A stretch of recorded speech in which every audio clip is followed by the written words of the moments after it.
حجۃ الوداع کا آخری خطبہ تھا، عرفات کا میدان تھا۔ اسی دوران قرآن کی ایک عجیب آیت نازل ہوئی، الیوم اکملت لکم دینکم واتممت علیکم نعمتی ورضیت لکم الاسلام دینا۔ آج میں نے تمہارے لیے تمہارا دین مکمل کر دیا، تم پر اپنی نعمت پوری کر دی اور اسلام کو تمہارے لیے دین کے طور پر پسند کر لیا۔ سوچو وہ منظر، 1,00,000 سے زیادہ صحابہ، عرفات کا میدان، اور اللہ خود اعلان کر رہا تھا کہ اب دین مکمل ہو چکا ہے۔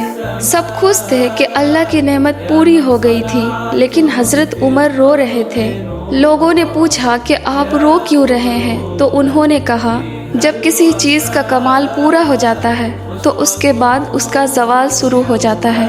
یعنی انہیں محسوس ہو گیا تھا کہ آپ صلی اللہ علیہ وسلم کا مشن پورا ہو چکا ہے اور شاید اب ان کی رخصتی قریب ہے۔ اور واقعی اس آیت کے نازل ہونے کے کچھ ہی مہینے بعد آپ صلی اللہ علیہ وسلم دنیا سے پردہ فرما گئے۔ سوچو، جس آیت کو سن کر پوری امت خوش ہو رہی تھی، اسی آیت کو سن کر حضرت عمر کو جدائی کی آہٹ سنائی دے رہی تھی۔ اور پتہ ہے، اس پارٹ کو ریکارڈ کرتے وقت میرے آواز کانپ رہے ہیں اور آنکھوں سے آنسو آ رہے ہیں، کیونکہ جب آپ سوچتے ہو نا کہ آپ صلی اللہ علیہ وسلم نے 23 سال تک کتنی تکلیفیں دیکھی، کتنا مذاق سہا، کتنی قربانیاں دی، صرف اس لیے تاکہ دین ہم تک پہنچ سکے، اور پھر ایک دن اللہ نے خود کہہ دیا کہ آج میں نے تمہارے لیے تمہارا دین مکمل کر دیا، جس کے کچھ ہی مہینے بعد یہ امت ان کے بغیر تنہا رہ گئی۔ یہ سوچ کے یہ دل بھاری ہو گیا۔ کبھی کبھی قرآن کی کچھ آیتیں صرف پڑھی نہیں جاتی،